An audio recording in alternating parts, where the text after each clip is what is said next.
सबका फिर से एक बार बहुत बहुत स्वागत है मेरे YouTube channel SNV law classes में। और दोस्तों, जैसा कि आप सबको पता है कि हमारे देश की संसद से वक्फ अमेंडमेंट एक्ट यानी कि वक्फ संशोधन बिल जो है वो पास हो चुका है। मगर इस बिल से हमारे देश की लगभग सारी राजनीतिक पार्टियां और जितने भी मुस्लिम संगठन है वो बहुत ही नाखुश है। और वो सारे के सारे सुप्रीम कोर्ट गए हुए हैं अपनी अर्जी को लेकर।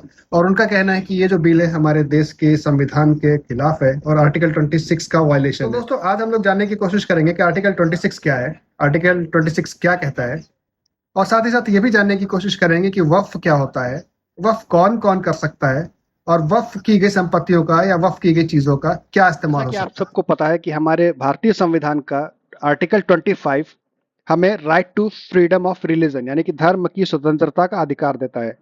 अब उसी से जुड़ा हुआ है हमारा आर्टिकल 26 भी, जो कि कहता है भारतीय संविधान में अनुच्छेद 26 यानी कि आर्टिकल 26 धार्मिक स्वतंत्रता से संबंधित है और यह भारत के प्रत्येक धार्मिक संप्रदाय को कुछ विशेष अधिकार प्रदान करता है। यह अनुच्छेद धार्मिक संस्थाओं के प्रबंधन की स्वतंत्रता से संबंधित है। आर्टिकल 26 हर धर्म या धार्मिक समूह को कुछ निम्नलिखित अधिकार भी देता है। उसमें से पहला है अपना धार्मिक स्थान या संस्था जैसे मंदिर, मस्जिद, चर्च, गुरुद्वारा बनाने और चलाने का अधिकार। दूसरा है वे अपने धार्मिक कामकाज और रीति रिवाजों को अपने तरीके से चला सकते हैं। तीसरा है वे अपने धर्म के लिए संपत्ति जैसे जमीन, भवन आदि रख सकते हैं और उसका प्रबंधन कर सकते हैं, यानी कि उसका संचालन कर सकते हैं। और चौथा है ये सब काम वे कानून, जन सुरक्षा, नैतिकता और स्वास्थ्य के नियमों को मानते हुए कर सकते हैं।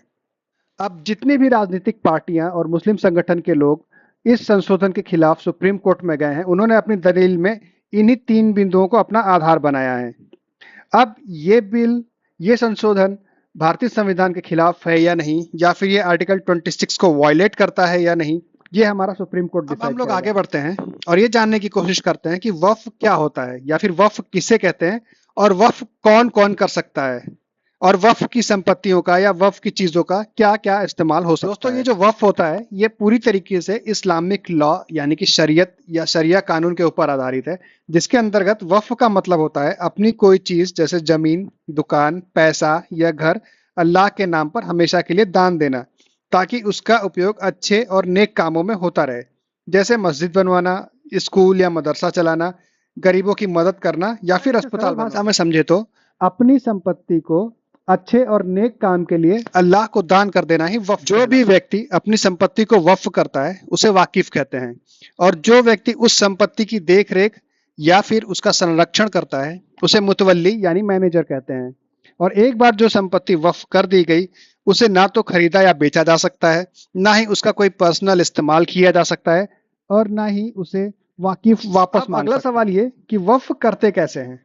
तो वक्फ करने के लिए 4 महत्वपूर्ण बातों पर ध्यान देना पड़ता है। पहला है नियत यानी कि इरादा। सबसे पहले व्यक्ति को यह नियत करनी होती है कि वह अपनी संपत्ति को अल्लाह के रास्ते में वक्फ कर रहा है। दूसरा है ऐलान यानी कि घोषणा, जिसके अंतर्गत फिर वह व्यक्ति जाहिर तौर पर या लिखित रूप से यह कहता है कि मैं यह संपत्ति वक्फ करता हूं अल्लाह के नाम पर, ताकि इसका उपयोग नेक कामों में हो सके। तीसरा है मकसद तय करना। यह बताना जरूरी होता है कि वक्फ की गई चीज किस नेक काम के लिए दी जा रही है, जैसे मस्जिद, मदरसा, अस्पताल या गरीबों की मदद के लिए। और चौथा है मुतवल्ली नियुक्त करना यानी कि मैनेजर नियुक्त करना, जिसके अंतर्गत वक्फ की संपत्ति को देखने और उसका सही इस्तेमाल करने के लिए एक जिम्मेदार व्यक्ति को मुतवल्ली बनाया जाता है, वही उसका रख रखाव करता है। सबसे बड़ा और इम्पोर्टेंट क्वेश्चन ये कि क्या कोई गैर मुस्लिम भी वक्फ कर सकता है। तो आइए अब इसके बारे में भी जानने की कोशिश करते हैं। अगर हम इस्लामिक नजरिए से बात करें तो वक्फ एक इस्लामिक धार्मिक अमल है जिसे आमतौर पर मुस्लिम ही करते हैं, क्योंकि इसमें संपत्ति को अल्लाह के नाम पर दिया जाता है। इसलिए शरई वक्फ यानी कि रिलीजियस वक्फ में गैर मुस्लिम का वक्फ करना आमतौर पर मान्य नहीं होता है। अब बात करते हैं हमारे भारत देश के सो कॉल्ड सेक्युलर नेताओं के बारे में, जिन्होंने वक्फ एक्ट में ऐसा भी प्रावधान दिया है जिसमें गैर मुस्लिम भी अपनी संपत्ति को वक्फ कर सकता है। आइए अब जानते हैं उसके बारे में। भारत के कानून के हिसाब से भारत जैसे सेक्युलर देश में जहां वक्फ एक्ट 1995 लागू है, उसमें गैर मुस्लिम भी वक्फ कर सकते हैं अगर वक्फ का मकसद सामाजिक भलाई से जुड़ा है। उदाहरण के लिए, अगर कोई हिंदू, सिख या ईसाई व्यक्ति स्कूल, अस्पताल या यतीम खाना चलाने के लिए संपत्ति वक्फ करता है और उसे वक्फ बोर्ड स्वीकार करता है तो वो वक्फ अलाल औलाद या पब्लिक वक्फ की तरह ही माना जाएगा। चलिए अब बात करते हैं वक्फ संशोधन बिल 2025 की। इस संशोधन में 5 बड़े बदलाव किए गए हैं।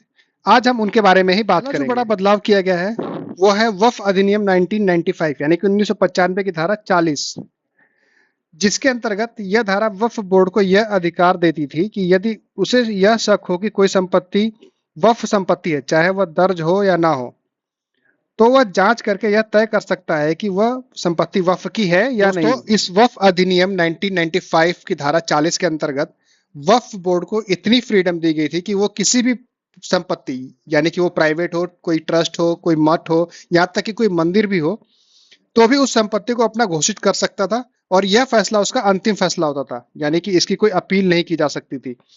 अगर उसकी अपील हो भी सकती थी तो वो सिर्फ वक्फ के ट्रिब्यूनल में हो सकती थी।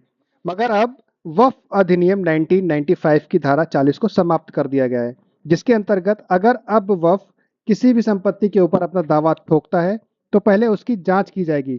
अगर उसका दावा गलत साबित होता है तो उस दावे को खारिज कर दिया जाएगा, और अगर वक्फ ट्रिब्यूनल में किसी भी संपत्ति पे अपना दावा साबित कर दिया गया है तो 90 दिनों के अंदर हाई कोर्ट में जाकर उसके खिलाफ अपील की जा सकती है।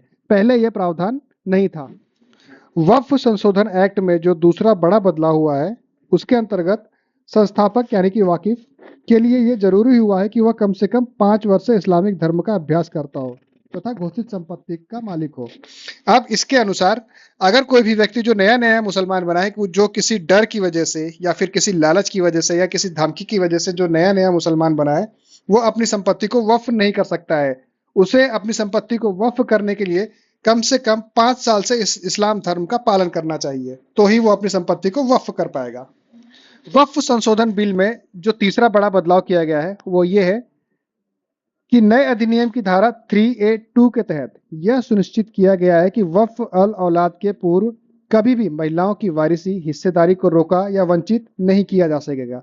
जिसका मतलब यह है कि अगर मान लीजिए किसी परिवार ने अपनी जमीन वक्फ अल औलाद में दान की है तो उस जमीन से होने वाली आमदनी में उस परिवार के पुरुषों के अलावा महिलाओं का भी उसमें हिस्सा रहेगा। वक्फ संशोधन बिल में जो चौथा बड़ा बदलाव किया गया है उसके 3 पॉइंट है।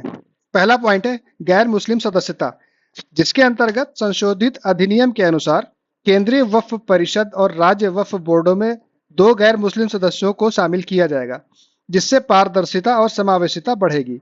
दूसरा पॉइंट है महिला प्रतिनिधित्व, जिसके अंतर्गत केंद्रीय वक्फ परिषद में 2 महिला सदस्यों की अनिवार्य नियुक्ति की जाएगी, जिससे महिलाओं की भागीदारी सुनिश्चित होगी। और जो तीसरा पॉइंट है वो है विविध मुस्लिम समुदायों का समावेश, यानी कि वोहरा, आगा खानी, शिया, सुन्नी और पिछड़े वर्गों के मुस्लिम समुदायों को भी वक्फ बोर्डों में प्रतिनिधित्व दिया जाएगा, जिससे सभी समुदायों की भागीदारी सुनिश्चित होगी। वक्फ संशोधन बिल के जरिए जो 5वां बड़ा बदलाव किया गया है उसके अंतर्गत अब वक्फ की हर जमीन का ऑनलाइन डेटाबेस होगा। अब वक्फ बोर्ड किसी भी संपत्ति की बात को छिपा नहीं पाएगा। कोई भी जमीन वक्फ को किसने दान में दी है, वो जमीन उसके पास कहाँ से आई, वक्फ को उससे कितनी आमदनी होती है, संपत्ति की देखरेख करने वाले मुतवल्ली को कितनी तनख्वाह मिलती है, ये सारी जानकारी ऑनलाइन पोर्टल पर उपलब्ध करानी होगी। इससे वक्फ के काम करने के तरीकों में पारदर्शिता आएगी। वक्फ संशोधन अधिनियम 2025, जिसे अब UMEED अधिनियम भी कहते हैं, इसका फुल फॉर्म है unified Waqf management empowerment efficiency and development act. वक्फ संपत्तियों के प्रबंधन में पारदर्शिता, जवाबदेही और समावेशिता लाने के उद्देश्य से पारित किया गया है। आर्टिकल 26 और वक्फ बोर्ड के ऊपर मेरे द्वारा दी गई ये जानकारी आप सभी को कैसी लगी, प्लीज मुझे कमेंट करके जरूर बताएं। अगर आपको मेरे द्वारा दी गई जानकारी पसंद आई हो तो अपने दोस्तों तक ज्यादा से ज्यादा शेयर करें। आपका कीमती समय देने के लिए बहुत बहुत धन्यवाद।